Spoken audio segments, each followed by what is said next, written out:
सन 62 के बाद पहली बार ऐसा हुआ है कि देश की सरकार ने 3 चुनाव लगातार जीतकर सरकार कायम रखी। क्योंकि आप सब जानते हैं कि देश के ही एक प्रधानमंत्री ने अपनी लाचारी में ये कहा था कि केवल 15 पैसे पहुंचते हैं जब ये 100 पैसे पहुंचता है। कांग्रेस पिछड़ी है, पीछे रही है, उसके बावजूद भी वो इस बात की खुशी मना रहे हैं कि उनके 99 सांसद चुने गए। अगर 100 में से 99 आए होते तो जरूर खुशी की बात होती, लेकिन ये 543 में से 99 है और कांग्रेस की इस बार 543 में से केवल 18% सीटें आई हैं, तो वो इम्तिहान पास भी नहीं कर पाए। लेकिन उसके बावजूद भी वो खुशी मना रहे हैं। भारतीय जनता पार्टी की सरकार ने तीसरी बार लगातार देश में अपनी सरकार बनाई है। राजस्थान भारतीय जनता पार्टी प्रधानमंत्री मोदी जी की लीडरशिप को अभिवादन करता है, उनका धन्यवाद करते हैं और 3 बार लगातार जो कार्यकाल रहा वो अपने आप में ऐतिहासिक है। ये देश के अंदर सन 62 के बाद पहली बार ऐसा हुआ है कि देश की सरकार ने 3 चुनाव लगातार जीतकर सरकार कायम रखी। देश में आज तक केवल दूसरी बार ऐसा हुआ है कि किसी भी प्रधानमंत्री का कार्यकाल 3 बार लगातार चला है। और शायद ये मैं गलत नहीं होऊंगा अगर मैं कहूं कि पहली बार है देश के अंदर जब 3 चुनाव जीतकर सरकार बनाई है। अगर आपको याद हो तो सबसे पहली जो सरकार बनी थी वो चुनकर नहीं आई थी, पहली बार चुनकर आई है। और ये तभी संभव हो पाया है जब प्रधानमंत्री मोदी जी की लीडरशिप पे पूरे देश को विश्वास है। उन्होंने भारतीय जनता पार्टी का अंत्योदय की जो भावना है उसको चरितार्थ करा। इस प्रस्ताव का अनुमोदन अर्जुन मेघवाल जी ने करा, जो MOS इंडिपेंडेंट चार्ज लॉ मंत्रालय है। और जैसे मैं आप सबसे बात कर रहा था कि देश ने विश्वास जताया, पहले कार्यकाल के अंदर प्रधानमंत्री मोदी जी का सबका साथ सबका विकास, अंत्योदय की भावना, जहां जितने भी लाभार्थी हैं देश के, उनके पास पहली बार बिना किसी बिचौलिए के, बिना किसी लीकेज के देश के साधन पहुंचे। पहली बार देश के अंदर हर नागरिक का खाता खुला है। यह साधारण बात नहीं है, क्योंकि आप सब जानते हैं कि देश के ही एक प्रधानमंत्री ने अपनी लाचारी में यह कहा था कि केवल 15 पैसे पहुंचते हैं जब मैं 100 पैसे भेजता हूं। लेकिन उसका समाधान केवल प्रधानमंत्री मोदी जी कर पाए। 2024 की जो जीत हुई उसके अंदर उड़ीसा के अंदर हमने सबसे पहली बार भारतीय जनता पार्टी की सरकार बनाई। हमने केरल के अंदर भी अपनी सीटें खोली, उसके अंदर खाता खोला। और आंध्र प्रदेश के अंदर हमने NDA की सरकार बनाई। यह भी बड़ी अजीब विडंबना है कि इस 24 के चुनाव में जहां 3 बार लगातार कांग्रेस पिछड़ी है, पीछे रही है, उसके बावजूद भी वो इस बात की खुशी मना रहे हैं कि उनके 99 सांसद चुने गए। और जैसे प्रधानमंत्री मोदी जी ने अपने संसद के भाषण में भी कहा था कि अगर 100 में से 99 आए होते तो जरूर खुशी की बात होती, लेकिन ये 543 में से 99 है। और अगर विद्यार्थी इस प्रेस कॉन्फ्रेंस को सुन रहे हैं तो वो भी जानते हैं कि इम्तिहान के अंदर पासिंग मार्क्स 33% होता है और कांग्रेस की इस बार 543 में से केवल 18% सीटें आई हैं, तो वो इम्तिहान पास भी नहीं कर पाए। लेकिन उसके बावजूद भी वो खुशी मना रहे हैं, तो आप सब समझ सकते हैं कि भारतीय जनता पार्टी प्रधानमंत्री मोदी जी की लीडरशिप में जिस प्रचंड और प्रभावी रूप से काम हो रहा है, उसमें विपक्ष इसी बात से खुश है, और वो भी ये जॉइंट विपक्ष है, केवल एक पार्टी नहीं है, इसी बात से खुश है कि वो 18% पासिंग मार्क्स से भी कम मार्क्स लेकर आए हैं।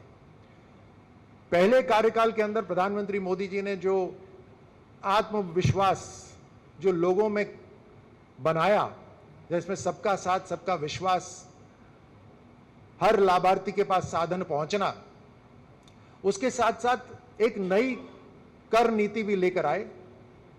पूरे देश के अंदर एक ही कर नीति लागू हुई, पूरे देश के अंदर एक ही शिक्षा नीति लागू हुई, और शिक्षा नीति भी अपने आप में एक अभूतपूर्व शिक्षा नीति थी, फॉरवर्ड लुकिंग शिक्षा नीति थी।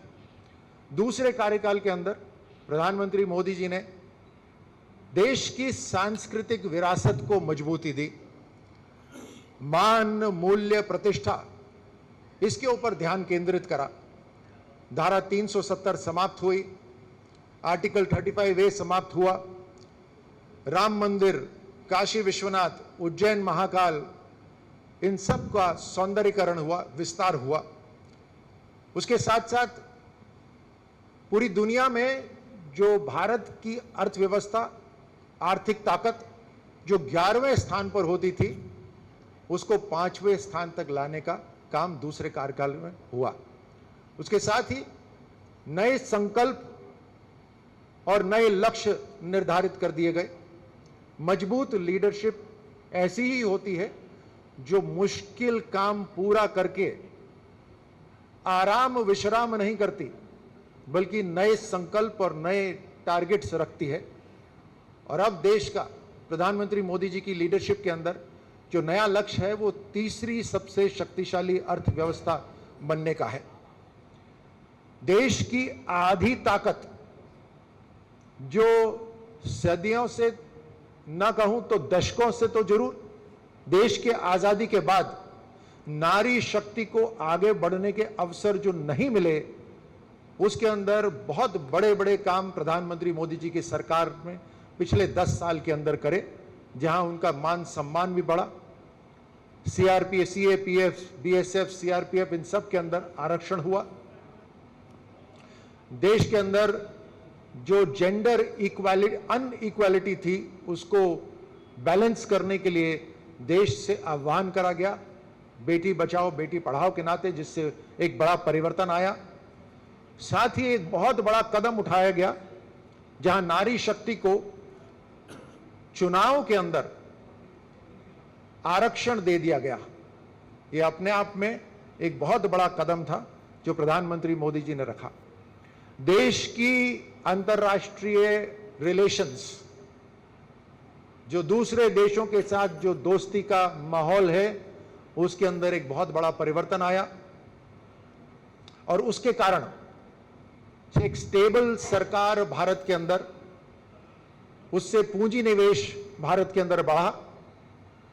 हर तरह का ट्रेड, हर तरह का व्यवसाय, उसके अंदर भारत को अपनी बात रखने का मजबूत अवसर मिला।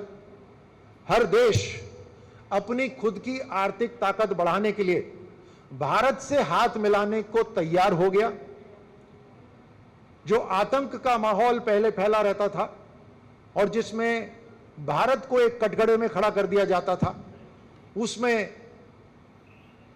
टोटल 180 डिग्री का परिवर्तन आया, जहां हर राष्ट्र भारत के साथ खड़ा हुआ मिला। इस इंटरनेशनल रिलेशंस के अंदर हाल ही में अपनी रूस यात्रा में प्रधानमंत्री मोदी जी को ऑर्डर ऑफ सेंट एंड्रयूज से नवाजा गया, जो रशिया का हाईएस्ट सिविलियन अवार्ड है। देश में जो अंग्रेजों के समय से चलते आ रहे कानून थे, उसके अंदर भी बदलाव करा गया। जो इंडियन पीनल कोड था, जो अंग्रेजों के समय से बना हुआ था, उसको परिवर्तित करके भारतीय न्याय संहिता लागू कर दी गई।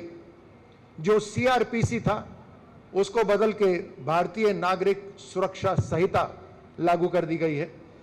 यह समय को ध्यान में रखते हुए बदलाव है।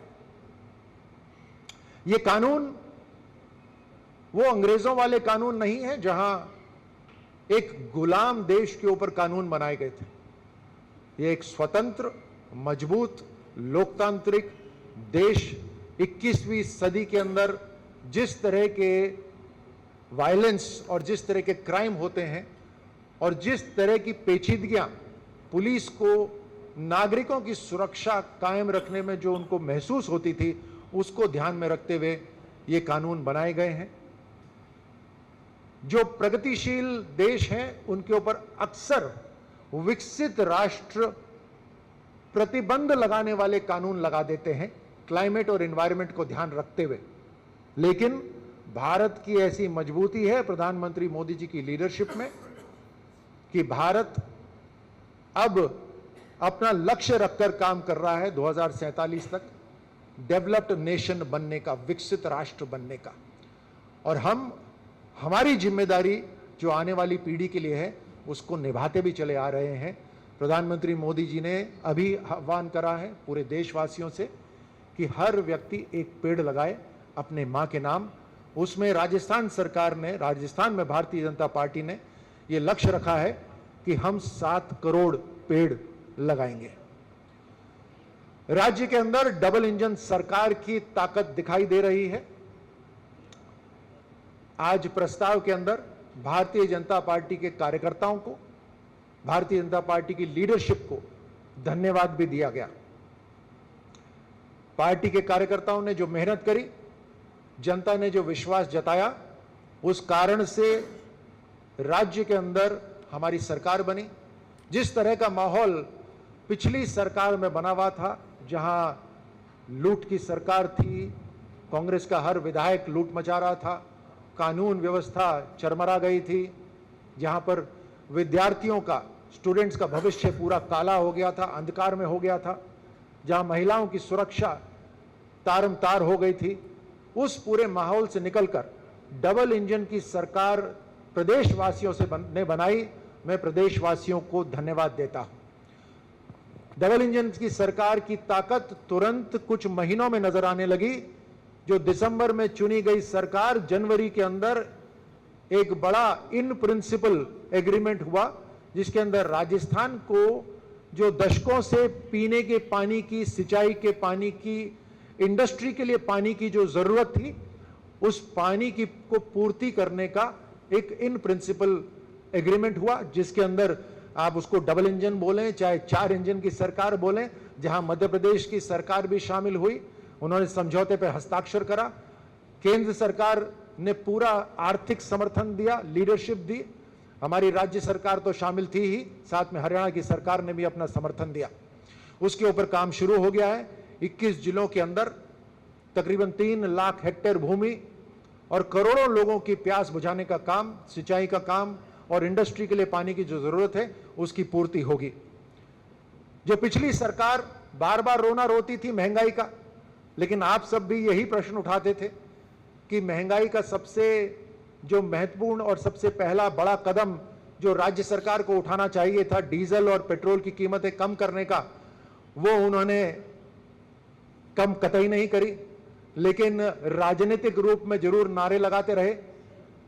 डबल इंजन की सरकार बनते ही राजस्थान के मुख्यमंत्री ने डीजल और पेट्रोल की कीमतें कम करी।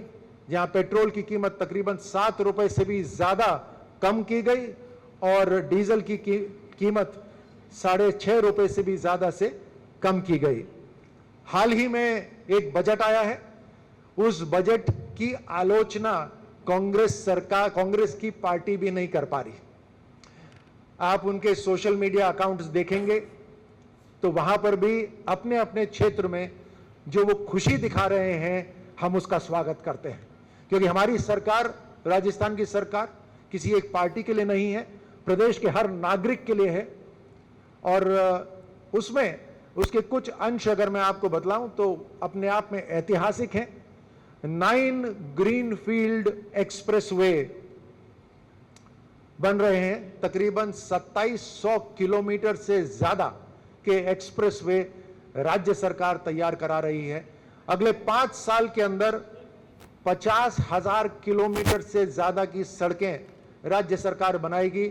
उसके लिए 60,000 करोड़ रुपए अलग से रख दिए गए हैं। बिजली की जो कमी पिछली सरकार ने जिस तरह का संकट खड़ा कर दिया था,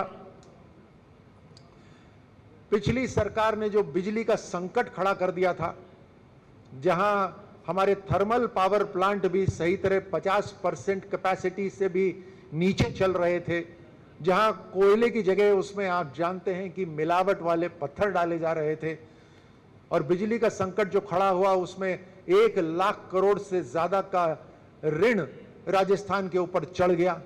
जिस दर पे बिजली खरीदी जा रही थी वो 10-10 रुपए प्रति यूनिट थी। राजस्थान का जो घाटा हो रहा था वो दूसरी योजनाओं से पूरा करा जा रहा था, उससे लोगों को लाभ नहीं मिल रहा था। उसके ऊपर बड़े कदम उठाए गए हैं। सोलर ऊर्जा के ऊपर 1.5 लाख करोड़ रुपए के निवेश के ऊपर हस्ताक्षर हो गए हैं। जो नीति अभी बनाई गई है सोलर ऊर्जा के ऊपर, उसमें हम प्राइवेट इन्वेस्टमेंट्स का भी स्वागत करते हैं।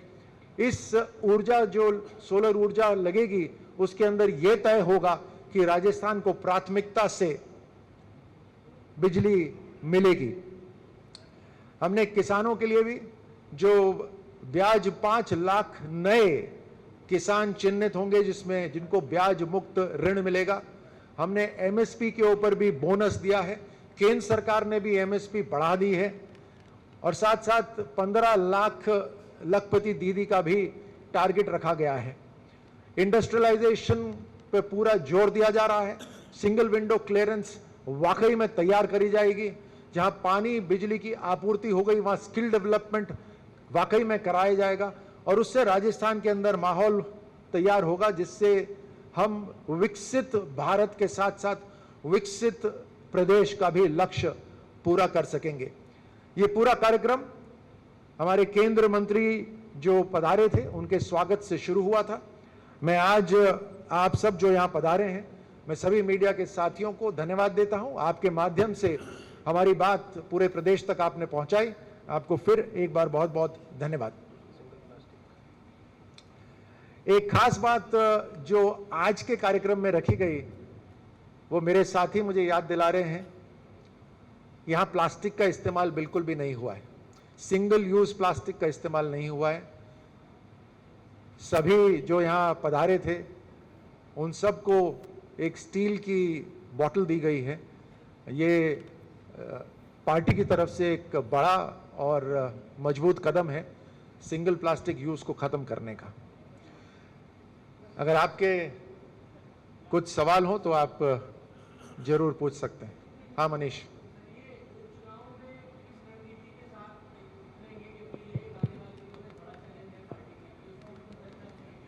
जी बिल्कुल, उसके ऊपर चर्चा हुई है। उसके ऊपर अभी तक चर्चा ही नहीं, उसके ऊपर कुछ मीटिंग्स भी हुई हैं, फीडबैक्स भी लिए गए हैं, कुछ कमेटियों का गठन भी हुआ है, और निश्चित तौर पे जो 5 विधानसभा हैं जहां पर उपचुनाव होने हैं वहां के मतदाता भी अब यही देख रहे होंगे कि पिछली बार जिन जिन पर भरोसा करा उससे विकास नहीं हो पाया। डबल इंजन की सरकार की ताकत ऐसी है कि जो हमारे मतदाताओं को जरूरत है, चाहे सड़क, बिजली, पानी या हर तरह से जीवन आसान करने का जो लक्ष्य है वो लेकर काम कर रही है। उसको ध्यान में रखते हुए हमारे वहाँ के जो मतदाता हैं वो इस बार जरूर भारतीय जनता पार्टी में विश्वास जताएंगे और हम संकल्प के साथ काम करेंगे।